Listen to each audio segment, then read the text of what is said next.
Hello, everyone. This is Poonam Sagar at Indoindians.com. And today we have yet another interesting parenting workshop with Shareen Ratnani, who has been very generous in sharing her expertise and knowledge with all of us. And before we start, I'd just like to say two things. Number one, Indo-Indians is the platform to share. It's the information bridge between India and Indonesia. And secondly, I'd like to invite your attention to Indoindianshop.com. It is an online marketplace where sellers from the community can post their products online and you can go ahead and shop very easily. You can use credit cards, you can use GoPay and various payment methods. So do log in, have a look at the products, and if you have any feedback, please write back to me. That'll be really, really helpful. So thank you. And now we can move on to our wonderful session about mindfulness for children. And, you know, when Shareen suggested this topic to me, you know, it was such an interesting topic because I think mindfulness is something that we should actively and consciously bring our children's awareness to, because this will probably help in their abilities for attention, for emotional regulation, and help them make better decisions. So Shareen, why mindfulness for children? When did you think about this? I think mindfulness has been a topic which is all over the place now. Schools and countries are looking at putting mindfulness into their curriculums as well. And I think during this whole COVID time, I think a lot of parents felt frustration having to look after kids. And I think children also were going through anxiety and stress because every child had a difference in their routine. Right. And when you have a difference, you're losing your routine, and any kind of loss actually causes anxiety and stress. So one of the things that really would help children is to practice these different mindfulness practices and bring their attention to the now. So they're just enjoying the moment of the now. And the reason I built this workshop, and actually this workshop I've done across the world, the reason I've built this workshop is because I think it starts with the parents. So whatever we do here now, it is for you first before it is for your child. Very true. Yes. And it is actually going to change the brain structure. And that's what research says. So the benefits are not just about today and tomorrow, but you're actually going to reap a lifetime of benefits for your children. So thank you for being here today. To all of you, I'd love to see you at some point because this is going to be an interactive workshop where we're going to practice some strategies as well. So I hope whoever can put on their screens will put them on eventually. Right. Yeah. So, you know, we are all looking forward to learning more, because I really appreciate the fact that to be a better parent, we need to learn more. And it's not for children to learn mindfulness, but for parents to learn how we can inculcate that practice or that mindset. Absolutely. I think parenting is not about children. Parenting is about us. And I think every parent needs to realize that, yes, that yes. the change starts from us. Correct. Right. So should we go ahead and start, Poonam? Yes, please. Okay. So I am going to share my screen. And this is called Being in the Now and Mindfulness for Children, right? If you are comfortable to put on your video, please put it on. But if you've got issues, then it's okay. I'm going to start with a color breath.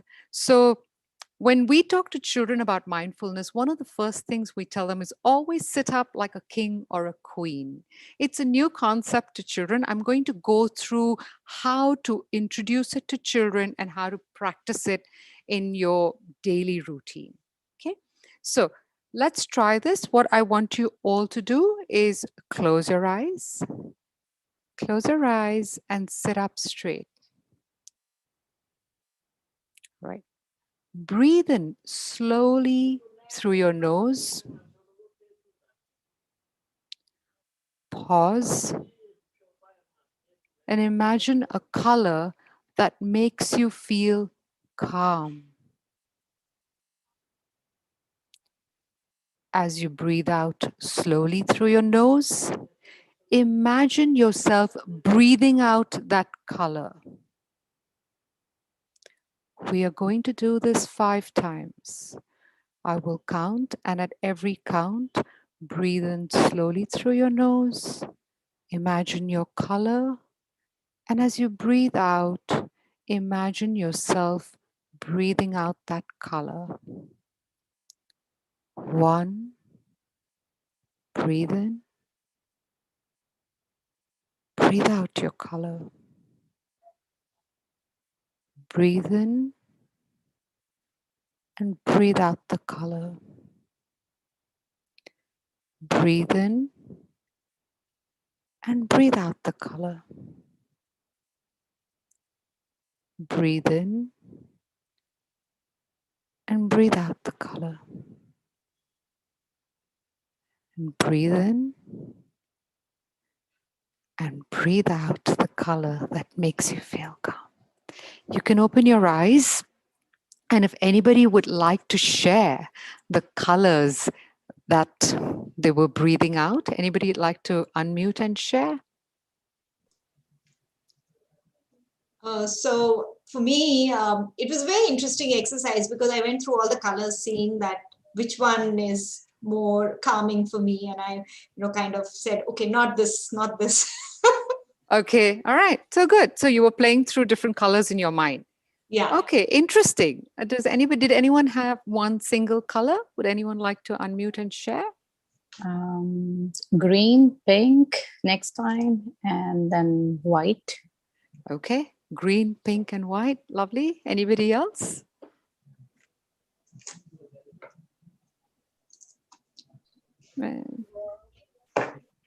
Yes, Pooja. Yeah, for mostly I kept on thinking of yellow and white, and then red came. I was thinking that, oh, why am I just thinking of why the colors yellow and white are only coming? So let me think of some other color. So then the red came. Okay, interesting. It's the shine bright colors, yellow and white. Okay, so so. What did you notice, Pooja, as you're talking about it? Did you feel anything when you were thinking of the yellow and white? Actually, because of this corona going on, so I was just in yellow, white, like, something peace comes very fast. Oh, these colors, why is it the sun is shining every time? Let something come up, some glow come up now. Okay, brilliant. Okay, so I think we all have different experiences with color, and color is something that can be very relaxing to us, and that explains why we use certain colors around us. Right. So the mindfulness menu for today is I'm going to talk about what is mindfulness and how we can incorporate mindfulness. Here I have mindfulness in the classroom / home and why mindfulness matters. I'd really like you to be as interactive because I don't like to keep talking all the time. So please feel free to unmute whenever I have a question. Right. So what does it mean to be mindful? Simply being aware of what is happening now, but actually, what does mindfulness mean to you? Anybody? So many a time, Shareen, I have noticed that when I'm saying or doing something, at the same time, I'm observing what I'm doing or saying. And, it's like being aware not only of what's happening right now, but what I'm doing right now. Very good. Okay, so Poonam has added not only what I'm observing, but what I'm doing. So you've added two things, observing through your eyes, your ears, and doing. So that's another sense. Anyone else? What does mindfulness mean to you? When do you feel you're being mindful? So don't be shy, Pooja, Kanika, Anvi. If there's any feedback, this is an interactive session and this is going to help each one of us. Yeah. Oh, okay. All right. Okay, when you're quiet, then I know that I'm just going to move ahead. But wherever you can, please feel free to. Yeah, Kanika, sorry, you did unmute. So do you want to share? No, actually, I'm even wondering what the mindfulness is actually, because everybody thinks of mindfulness as a different thing. And for me, it is a new term.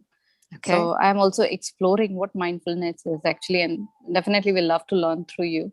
Okay. So what it actually is. Yes. Okay. Lovely. Thank you, Kanika. I really honor that honesty. It's very nice. One thing about the workshops that I do, I really appreciate it when people are brave enough to say what they think, because it's really a learning experience for all of us. Right. So mindfulness is actually just bringing your attention to the now with all your five senses. So that is the trick about anything, whether you're eating, whether you're talking to someone, whatever you are doing. If you're able to bring all your five senses to the now, then you tend to become non judgmental. And when you do any task, whether it's working, whether it's talking to your spouse or holding your child or making a phone call, when you are mindful, then what it means is you're giving it 100% of your energy and your attention, which we tend to lose. We are distracted, so distracted, especially with the hustle and bustle that we have in our lives today. Our our multitasking with everything. So it's good to take some time off every day to just practice mindfulness. And of course, what I share with you is for kids, but it's always good never to lose the child in yourself. So you can do these.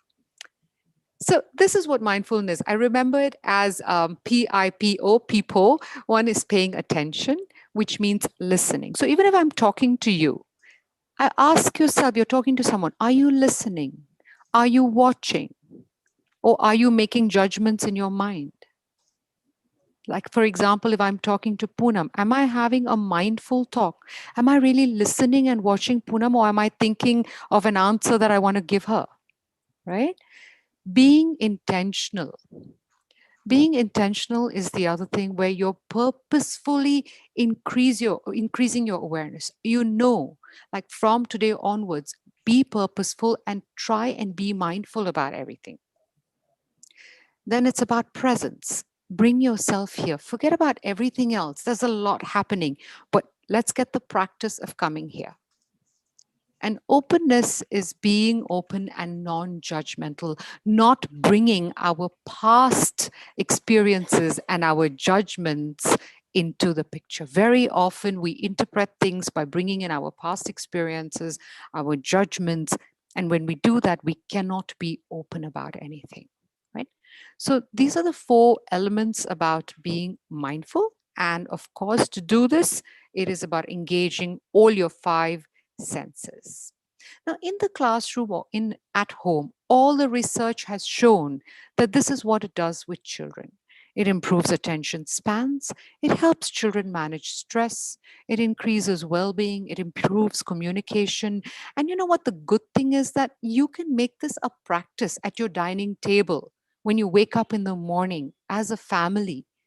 You can just practice 5 minutes of any of these mindfulness things, and you will start to see children actually becoming more calm and focused.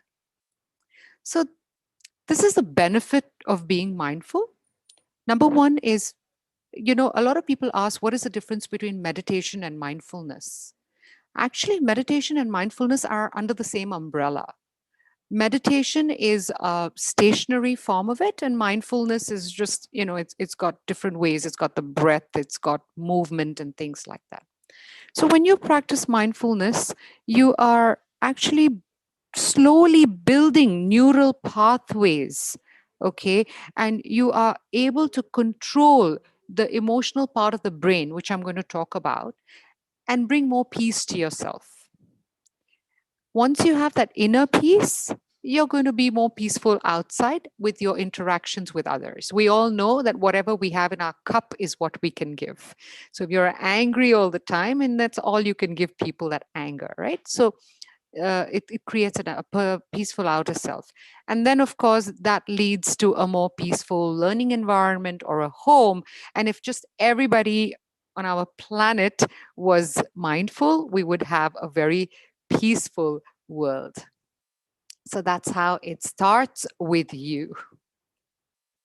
Right. So what I'm going to do today is I'm going to show you 4 different ways, easy ways to use mindfulness with children. One through breath, next through sensory experiences, through guided imagery, and through movement. Okay. Now, with children, just like it's a new term for us, before you practice, if you go and tell your children, come on, let's do some mindfulness, they're going to think you're really crazy because they don't know what it is. So we need to explain anything that we do with our kids. And with young kids, the easiest way to explain is to tell them just the way you walk and you run to take care of your physical body. Mindfulness is one of the ways to take care of your mental health or your brain. So we need to bring to attention that it is equally important. You know, we read in the news of people committing suicides and all this gun shooting and all of this happening, so much of all of this happening. Why is it happening? It is because children don't know how to emotionally regulate. They don't know how to cope with their own emotions. They've never been taught. We've been taught all the history and the geography and the math and the economics and everything. But how many of us have been taught when you're angry, how do you respond? When you are upset, what do you do? How many of us have learned that?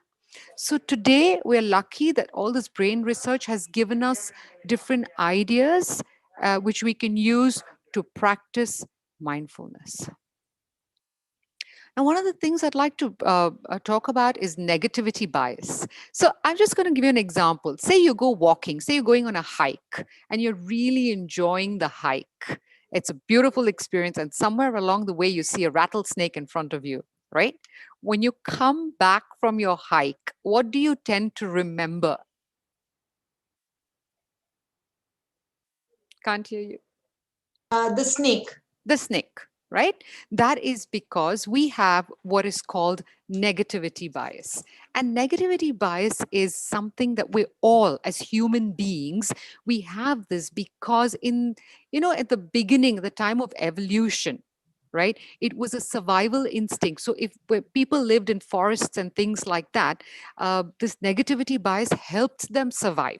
So if they saw a lion or tiger, it would immediately get them to react, right?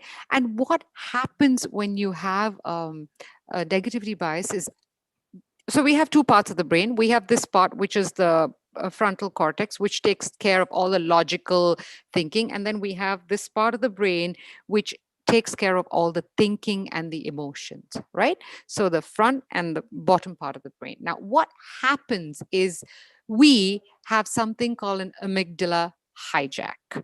When you see a tiger in front of you, right? What happens to you? Are you going to stop and think, oh, there's this tiger in front of me. Now, what should I do?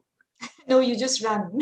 you just run, right? So our body is made. That is what happens. You have an amygdala hijack.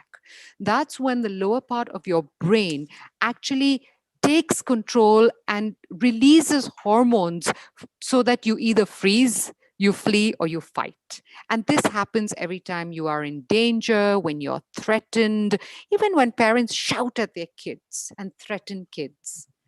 You know what's happening to the brain? It's going into amygdala hijack. And when that happens, it shuts down learning. It shuts down this part of the brain. Okay, I actually like to explain it with a hand. So you might want to put your hand up like that. Okay, and remember this. So this is your emotional brain. All right, this is your emotional brain, and this is your frontal brain, right? This Or your audio has become really. Okay, can you hear me now? Yes, yes. Okay, so we have the emotional and then we have the thinking brain. Now, in a normal condition, this is what our brain is like. You can close it like that. This is a normal brain where your emotions are settled and your thinking is settled and you're making decisions and everything is okay. If you suddenly have a tiger in front of you or a parent screaming at you or you have a fire alarm, your emotional brain swells up and it flips this over. Okay, and this is called flipping the lid if you want to read about it on Google. When you flip the lid, breaks the connection, this part swells up so much that this part of the brain just stops thinking, it shuts down. And that is why we need to wait till the emotions come down and the brain is back like this. This is what even happens with a tantrum or if you're fighting with your spouse. So if you understand this, and it takes only about 6 seconds to tame this once the fear or the flight has gone off. That's why, you know what? Just try this. Take a deep breath. Just breathe out. Take a deep breath and breathe out. It feels better, right? So what we have to do is try and always control our amygdala so that we are not constantly, can you imagine if you're constantly living under fear and fright? And this is what happened during the COVID. Everyone had, parents were scared, they had financial issues, they lost jobs. A lot of parents just had to stay home with no routine. So everyone's emotions were playing up, and it was shutting down that whole process of thinking normally. So let's go back to mindfulness. The first way that we can teach children mindfulness is using the breath. Okay, this is a Hoberman sphere, and it just shows how the breath goes in and out like that. We'll start with the first one.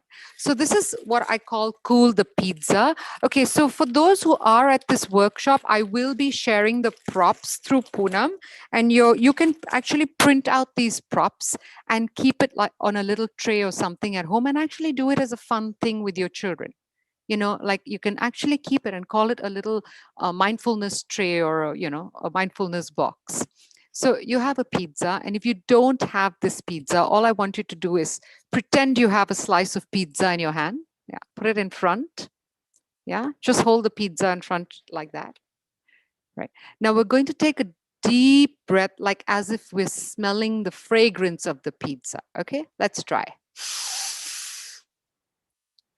And as you breathe out, pretend that you're cooling the pizza. Right? So inhale.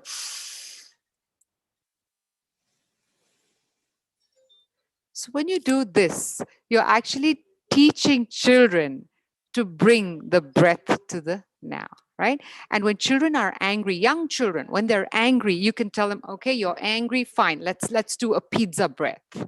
Because by doing that, what are you doing? You are getting them to calm down their thinking brains.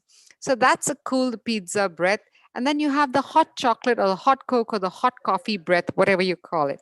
You can pretend that you're holding a hot cup of chocolate, or there is a prop even with this. Okay. So you tell children, right, let's do the hot chocolate breath. So what they do is we're going to take a deep breath like we're smelling our hot chocolate or our hot coffee. All right. And then when we blow hot chocolate or coffee, how do we blow it? Do we blow it very fast? It's going to drip out. We're going to blow it very slowly. So let's try. Let's do a hot chocolate breath.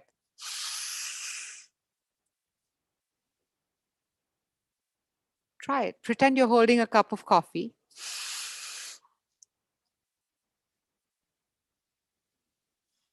Right. Okay. So that is also a breathing technique. Now, why do we need these props? Because children under the age of 6, they cannot abstract. They cannot have abstract thinking. Props help them visualize. It's bringing one more sense in. And then slowly, as they grow older, they don't need these props. They will just close their eyes and visualize. So, Shareen, can you do that one more time? How you breathe in and breathe out? Oh, this one? Okay, yes, sure. Okay, you can try it. So let's pretend you're holding a hot cup of coffee. Yeah. Okay, or you're holding a hot chocolate. And let's breathe in, pretending that we're taking one deep breath. And with that breath, we're sniffing in the flavor of the coffee. Okay, so let's try. And as we breathe out, we pretend that we're cooling the coffee. So this is the parent does it or the child? Yeah, you can do it with your child. You teach your child. So this is teaching your child mindfulness in a fun way. Okay. Right? And you can actually, so when you're sitting, the good thing about all of these is that it can be done as a family. You can have grandma, grandpa, everybody sitting together. And while having coffee, you can use this as a breathing technique. Yeah. And if you have young kids, I will share the props with Poonam, so y'all can even print it and make your little box of props and keep it around there. You know, you don't realize this, but when you teach a child, if you're angry, come, let's do a hot chocolate breath. You are teaching them the life skill of controlling their reactions, because that breathing comes down the amygdala. So in the Shareen, you future, could also whatever do they it do, when you're having an orange, you could say, oh, we are peeling the orange, let's smell, breathe it in. Yes, absolutely. You can get creative. You can get creative, and with younger children, it's important to use a visual prop. As they grow older, they won't need it anymore. Yeah. So what's going into their brain is that, okay, when I'm angry or I'm upset, I take a deep breath and I'm going to feel better, right? So that's what you're teaching them through fun ways, and it becomes a habit. This is the bee breath. Okay, let's try these. These are fun and it's going to help you. So let's try. So close your eyes and take a deep breath. And when you breathe out, you make a buzzing sound like a bee. And let's see how long you can make that. Okay, so 1, 2, 3.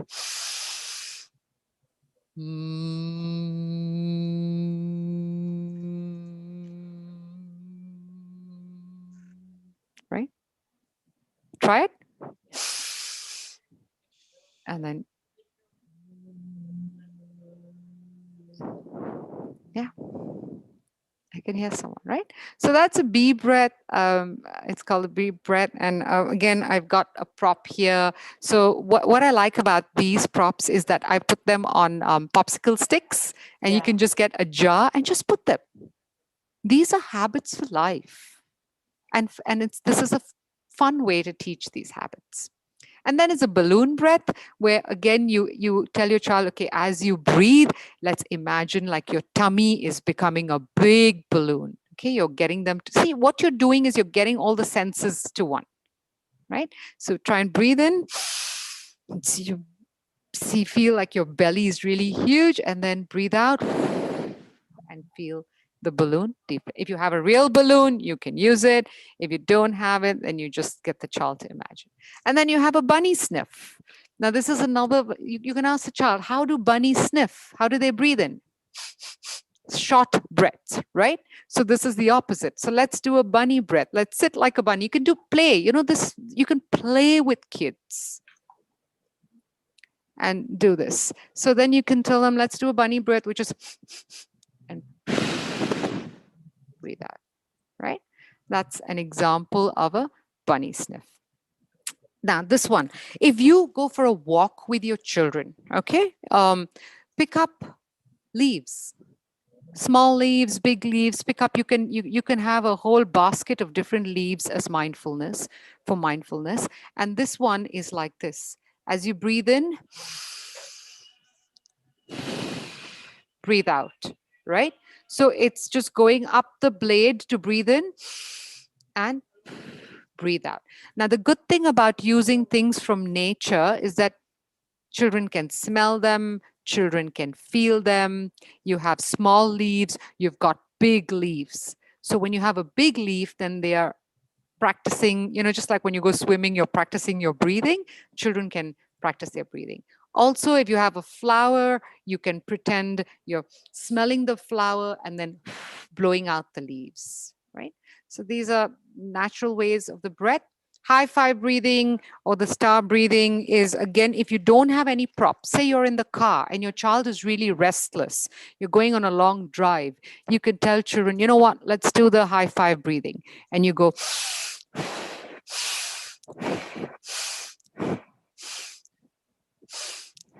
right? And that's already how many seconds? Or you can do a star, which I will send you.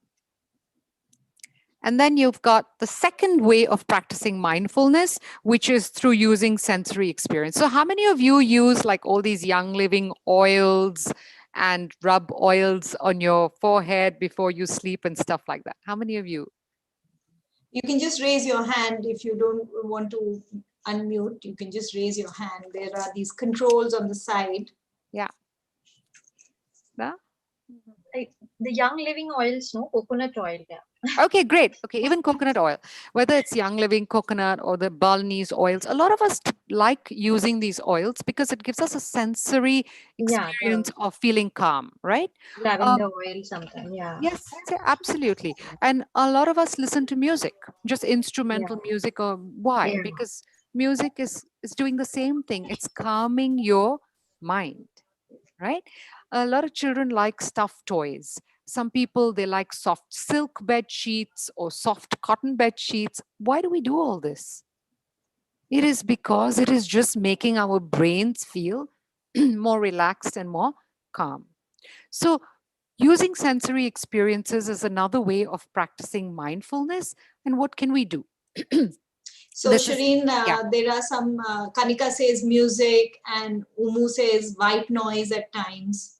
Okay, yes, absolutely. Music is a huge, from generations, music has been something that brings us mindfulness. People just stop, they just want to take a break and listen to their favorite music, and that helps them reconnect with their own brain. So what's happening is they're just controlling that whole amygdala. Now, this is a great exercise to do. It's a very popular exercise, and it's to practice mindful eating. A lot of parents tell me that our children are watching TV and eating, and they're watching the iPad and eating, and I've seen a lot of children just being fed by nannies. And, that What do you want? that is losing the whole experience of mindful He's not there. eating. Sorry, is there a echo? No, I think this is, no, it's okay. Please proceed. Yeah, all right. So, how do we practice mindfulness in eating? Try this exercise. Just get a raisin. I'm sure you've all eaten raisins, but the next time, even with adults, with your spouse, just get a raisin and pretend like it's a raisin from another planet. Okay, hold it in your hand, feel it, touch it, look at it. And when you look at it, you might want to count how many wrinkles it has, which you've never done before. Smell it. And then when you put it in your mouth, let it stay on your tongue for a few seconds before you decide to chew it. And discuss that experience you have with your spouse or with your child or with anyone. And you'd have a different experience of the raisin. Maybe we should have done this. Yeah, I wish if everyone had a raisin or a fruit. I'm sure I don't have a raisin in front of me. Yeah, but it is something to try. Please try it, and maybe you can let Poonam know how it felt, or send her a picture or something. Look, one of the things I really honor Poonam for is her initiative in having all these workshops. And I wish we had huge audiences, because the amount I have learned through attending some of her workshops, right? So the second thing is about sharing. So if you try any of these and you share it, it's just going to inspire some other people out there. So try it. Yeah, try the raisin exercise. And if you do it with kids, slowly what's going to happen, they're going to start having a mindful experience with all the food that they eat, rather than eating it robotically. Even I eat robotically sometimes, in such a hurry. I'm working and I'm eating. But it's not the right way to enjoy something. Yeah, in fact, to add to it, our nutritionist tells us that if you eat mindfully, then you Yes. will never put on weight. Because you will Absolutely. always be eating you're very aware of what you're eating, and then you only eat as much as you feel is required for your body. Absolutely. And you start developing the taste for it. You know what we eat mindfully? Our most favorite desserts. We put a piece of the chocolate in our mouth and we're enjoying it. We need to be mindful about all food, right? And for those parents who have a real hard time with children and their food habits, cut up little pieces of cucumber, apple, just have a whole plate of small bits of this and practice mindfulness. Make it a game. Some children don't want to try a particular food. At least make it a game and tell them, okay, let's discuss how it feels. What's it about the taste that you like or you don't like, right? So you can try it even with teenagers. I've done it with my daughter, and I've said, okay, just try it. And what is it? Is it the sour? What is it about the taste? You say, I don't like it. Well, what is it about it that you don't like? Is it the texture? You have a good insight about children and their food habits. Right. I actually brought this practice of telling them to chew and count the number of times to chew. Yeah, that's Yeah, a chew. great one. Yeah, that's a great one. So then they are practicing slow chewing versus just, just gobbling their food down. So that's Yeah, and also a great mindfulness. Yeah, as a act of the thing also that they are. doing it slow. Yeah, that's Yeah. fantastic. That's a great way also of practicing, just counting, slowly chewing food, right? So keeping in your mouth, slowly chewing it. You notice the things that you like, you keep them in your mouth for a longer time. Ice cream, chocolate, you relish them. So the idea is about relishing everything else. Right. Now going beyond the predictable. Now with children, how many of you ask kids, how's your day? And your child will just either walk past you and say, yeah, it was okay, right? Try it today. So I might ask you, what color was your day? Poonam, what color is your day? I can't hear you. My day is yellow Oh, what makes it so yellow, Poonam? because I'm happy. Oh, great. Okay, so Pooja, what color is your day? Actually, it's Friday, so I'm just actually ready that in the evening I'll be going out and also a bit, yeah, in the Okay, good right. mood. Okay. So this is just a fun way of asking children, what color is your day? So what happens is when you ask children The how, teenagers generally give different answers if you ask them.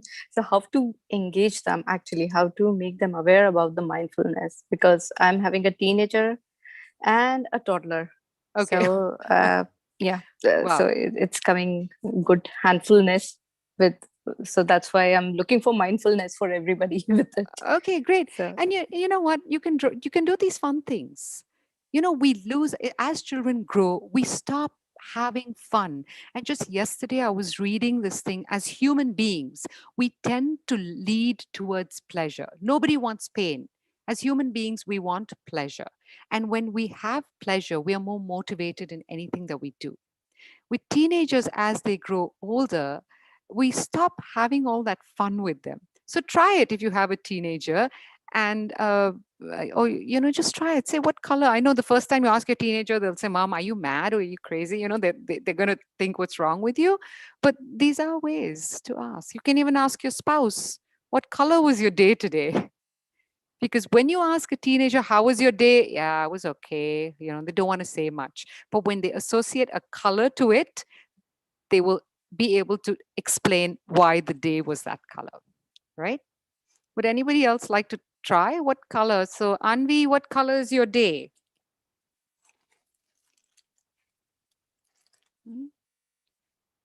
Or You can Umu? even type it in the chat.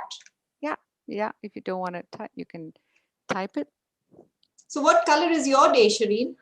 My day is a blue day because I've woken up feeling very calm. I woke up very early and the first thing I saw was a blue sky today. So I think it's just been a very calm blue day for me. Not Yes, a blue. Rinky. Yeah. Hello. Yes. I want to ask about the solution for I have a 9-year-old girl and 1-year-old boy baby.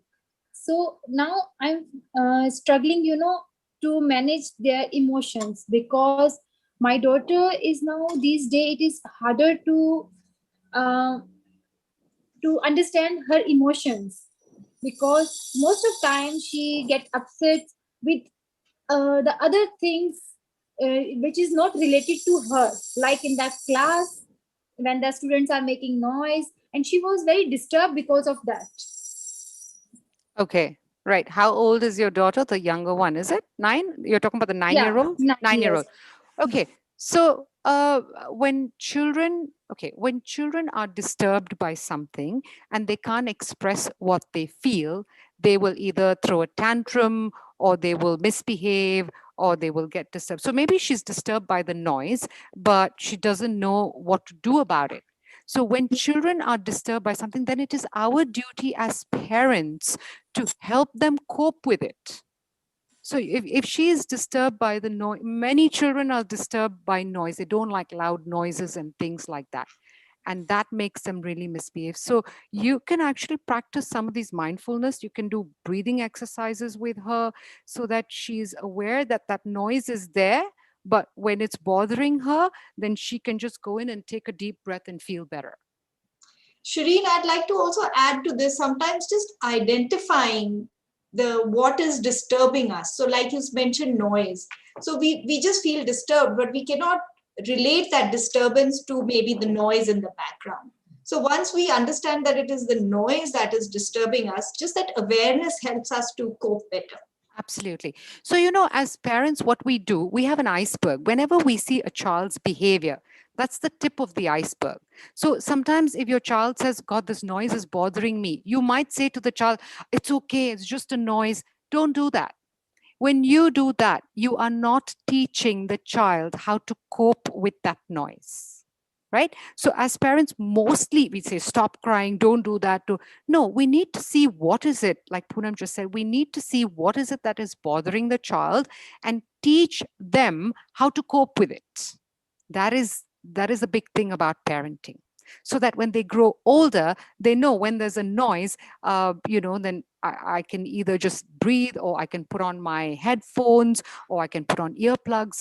So only, it's like a doctor. When you know what is wrong, then you can treat the patient. So we address the issue, find out what it is that is disturbing, and then treat. So you can give her a few options. Tell her when you hear that noise and it disturbs you, either take these 5 deep breaths and it'll calm you down, or get earplugs. Give her a few options. Yep. Right. Okay. Smelling roses, smelling flowers. I didn't know this till recently, that the smell of orange relieves stress over by 70%. So when you're eating oranges, stop throwing those peels away, dry them and keep them in your cars, in your cupboards. It would be great to just have such a natural way of reducing stress, right? So yeah, when we eat oranges, we peel it and we throw away the skin. So the next time you're eating oranges, get your children to smell the skin. That is mindfulness. Something is, even for me, I now smell the skin of the orange before I throw it away. Right? Something as simple as that, bringing that awareness. And also I think it was Kanika, right, who asked about her child. You can also keep something like this, a nice fragrance or something that calms your daughter. Keep it where she's doing her class. It might help also. Okay, I can notice many colors. Now, this is another interesting thing. Sit quietly and take a deep breath, okay? And what I want you to do, I'm changing this a little bit. Just take a deep breath. Let's sit straight and take a deep breath.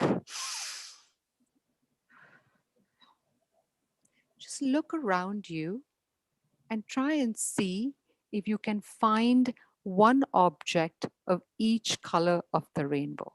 Just look around you.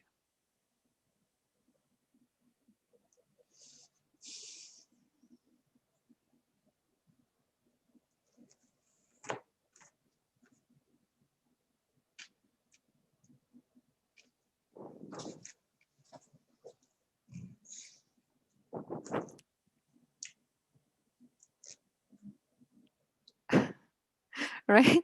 Okay. So that is another mindful exercise. So when your child is actually flustered or something like that, do something like this. Finding when you're sitting in the car with older kids, also, you can just ask them, can you see how many shades of green you can see? How many shades of blue? All of these are different ways of mindfulness using the senses. Remember, at the beginning, we said it's about bringing all the 5 senses to the moment. I did this, a walk of awareness. So because I was doing this mindfulness workshop, I decided, I don't have the photo, but I'll share it with Poonam. So I decided, I'm walking every day around the area. Let me do a mindfulness walk. So I collected all the different leaves around the area, and I was quite surprised to see all the stuff that I saw. And I did it for a few days. And these are pictures of all the things that I saw on one walk. The spider web, the caterpillar, and that that other funny kind of caterpillar, and plants that I've never noticed before. I think this is a great exercise, Shareen, because children, who are around 8 or 10 years old, all of them have mobile phones now. And, this could be a great mindfulness exercise where they're not just fretting, but looking at things in a different manner, taking pictures. I think this is great exercise. Absolutely. I had a 21-year-old, I had a parent who attended this workshop before, and she told me she went on a mindfulness walk with her son, who was 21 years old. And they did this. And she sent me photos. I'll share them with Poonam later. She sent me photos of what they found in their mindfulness walk. I call it the walk of awareness. It is actually really bringing the awareness to everything. And the second step to it is learning the names of all these things. I don't even know the names of all these, right? So it's a learning experience. It's bringing your whole awareness to what's around you. I mean, for years I've walked and I've never noticed all of these things. So now I have become more mindful and picked up. And in fact, what I did also was I collected all these leaves and I've made a little, like a potpourri kind of a thing at home with them. And it looks lovely. And I'll share that picture with Poonam. Right? The other mindfulness activity with senses is this. It's called the 5, 4, 3, 2, 1. Okay. If you could tell your children, look around and name 5 things that you can see. Look around or touch, find 4 things that you can touch, 3 things that you can hear, 2 things that you can smell, and 1 thing that you can taste. Okay, this is also a fun game. Sorry, back to the mindfulness walk. There was one lady once who shared with me, and actually it's a Montessori thing, that you can even go on a silence walk.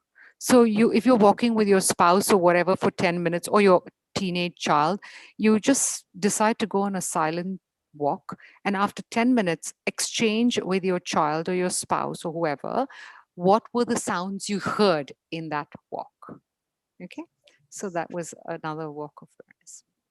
Listening to the bells, this is another mindfulness exercise. If you feel that your child is very temperamental, it is a good idea to keep one of these singing bowls or the gong or a bell and ring it sometimes and just tell everyone, even before you start a meal, sometimes just ringing a bell and just telling everyone, we're going to be silent till the bell stops, or something like that, is a mindfulness practice. And of course, with very young children, they love making glitter jars. So putting all that color, oil, water, glitter, shaking it up, and then just waiting. So what happens is when you shake the glitter and children are waiting for the glitter to settle down, those seconds are enough to calm down the thinking brain. The third mindfulness practice is using guided imagery. And this is what we adults use. We use guided meditation. It is the same thing. But with young children, you can do small little things. You get a lot of cards on the internet for free. Okay, so let's just close your eyes and I'll guide you through this for a minute. Close your eyes and pretend you're on a boat. Pretend that this boat is on a huge, big ocean of blue water, and you are sitting on this boat as it is floating over the waves. Think about what you hear around you as you are in the ocean. What can you smell? How do you feel as the wind blows through? And if you open your mouth, can you taste anything? Relax as your boat moves and enjoy what you hear and smell and feel and taste. And you can open your eyes now, right? So what did you see or feel? Anybody wants to share? Well, I was back in Komodo on my boat. Okay, lovely.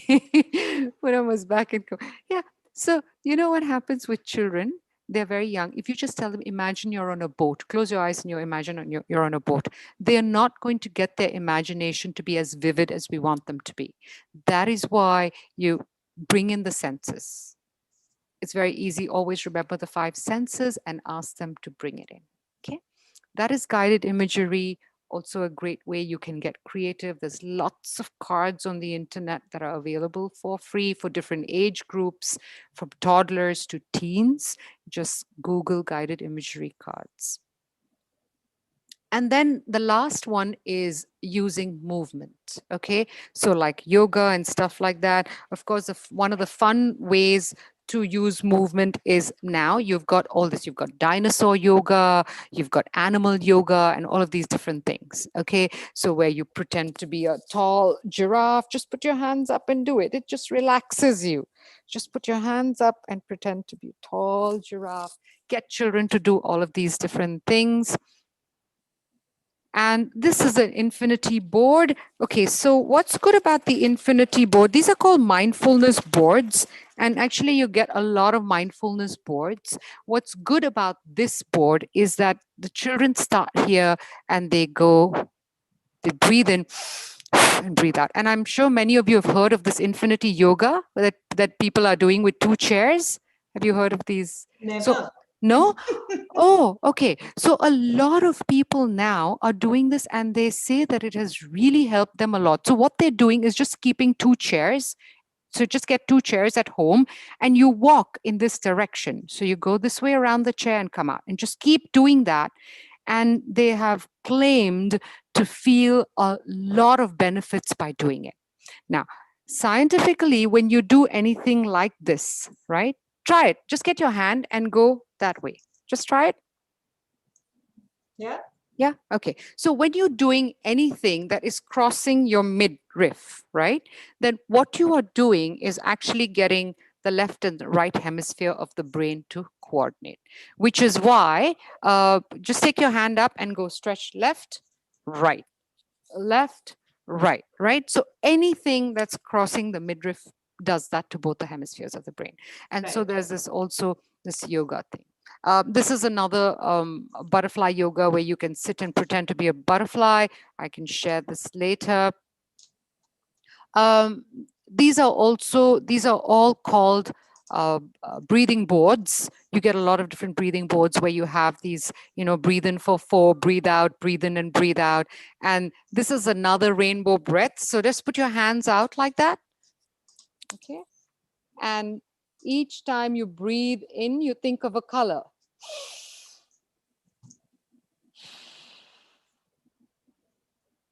Breathe in blue.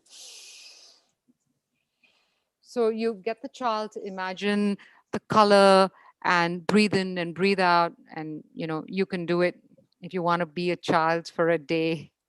Okay, this I would really like to do with you so you can stand up. Okay, and it's a fun thing for kids, but I think it's good for us as well. We've been sitting before we end this workshop. So, right, so maybe we can stand up. Right. Okay. And this one also, I have the prop here. So you can put it on your, in your jar of props and we'll sing it. You can sing it with me and it's called the shake break. Okay. So let's try. You gotta shake, shake, shake your hands now. Shake, shake, shake your hands now. Shake, shake, shake your hands now. Shake the stress away. You gotta shake, shake, shake your feet now, shake, shake, shake your feet now, shake, shake, shake your feet now, shake the fear away. You gotta shake, shake, shake your head now, shake, shake, shake your head now, shake, shake, shake your head now, shake the anger away. You gotta shake, shake, shake your body now, shake, shake, shake your body now, shake, shake, shake your body now, shake the tension away. This is a great one to do when you've got people screaming at home. Yeah, it's like wheels of the bus go round and round. Yeah. Yeah. And you know something? Don't stop being a child. I tell everybody that. Don't stop being a child. Just keep that in you. Right? If it's stupid, it's stupid, but it's good to keep that little child in you. Change the words, change what you want. But if you've got young kids, do this, make them laugh, make them feel pleasure. They will grow up more motivated. Right. The children are becoming serious. Exactly, because we are also so busy. We have lost that playfulness. When we were young kids, we played on the sand, we ran around, we played hide and seek. Now everyone's so scared to even let their children go out. So I guess it's good to do a few silly things which are beneficial. Right.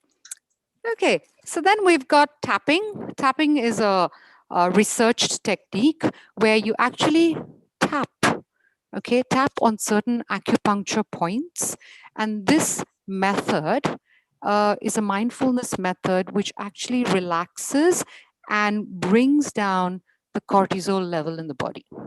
Yeah, it's a very established procedure, and if you want, you can just Google EFT on EFT, Right. and you'll be find all the right points. You can also find it on YouTube. Yep. And this really works. Yes, it's the emotional freedom technique, and they were not using it so much with kids. Now it's become very popular as a mindfulness technique, even with young kids. Right. And finally, we have, this is another one with movement. I'm a growing plant. Again, you tell children, let's pretend to be a growing plant. Let's pretend to be an animal. Let's pretend to be whatever you want. So it's about bringing movement and controlling the breath. Now, why do we need mindfulness, whether it's in the classroom or in the home? Okay, number one is it definitely regulates your emotions. It teaches you to control that space so you are not reacting, but you learn to respond. It just helps control your emotions. So it's going to make relationships better. And for children with difficult behavior, this is one of the easiest ways when they are misbehaving or when they're throwing a tantrum or something. The easiest way to first bring them into a calm is by doing these different mindfulness exercises. Okay. And the best way to teach it at home or in the classroom is schedule it in your day. As a family, what are you doing every day to be mindful? Do you wake up and for the first 5 minutes, are you doing some mindfulness practice? With very young children, you can just print all these props and keep them. I'll share them with Poonam. And you can do one different breath every day. Have little lessons, have transition time when they're going into the car, when you're getting down somewhere, have one mindfulness practice. And name all the emotions that children are feeling. Please never tell your children, stop crying, don't cry, don't be a crybook. Stop that. If you do that, these children are going to grow up as emotionally frustrated people because they don't know how to regulate their emotions. Okay, so whenever your child is feeling, even a teenager, when they're feeling an emotion, stop and ask, are you frustrated? Are you upset? Are you stressed? Are you angry? And then help them with. And mindfulness is a good, like a cure to every emotion, actually, because it just brings it out, right? And do some fun mindfulness. If you've got older kids, do that mindfulness walk and find guided imagery on the internet, which is for teens. This is a chill out corner. You can have one at home. We have one in school, where in one corner of your house, you can actually have something to do with the 5 senses. You can have a nice diffuser. You can have yoga cards. You print them out and you can have yoga cards. You can have a little mirror. You can put a glitter jar, or you can put a singing bowl or a gong. And when you are upset, you can tell your children, I'm just going to spend some time in my mindful corner. You can even keep a book there.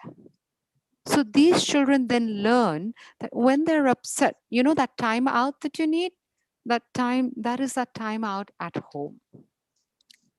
So it's helping them cope when they are having an emotion that they can't handle, that they can go and sit there and engage with one of the senses. In a lot of schools, There's now mindfulness rooms, especially in the UAE. These are from a school where children, before they go into their exams, they're encouraged to go and spend some time in the mindfulness room so that they come out feeling a lot more relaxed before their exams. You can look at all the colors there, and there's music, and of course, there's some practice going on. This is what we have at our school. We have calming corners with different props for children. You know, the spinning top is a great one for kids because when they spin it, they're focusing on it till it stops. And it takes that time for the brain to just relax, right? So yeah, when I know there's a lot of distance learning happening. Parents are very frustrated with handling their children's learning and stuff like that. I always say take some of the distance out of all that distance learning and add mindfulness, because it is a superpower, not only in your learning, but also for life, right? So, yep, I think we are done, and I think we're on time, Poonam. We've with sharing this. And if there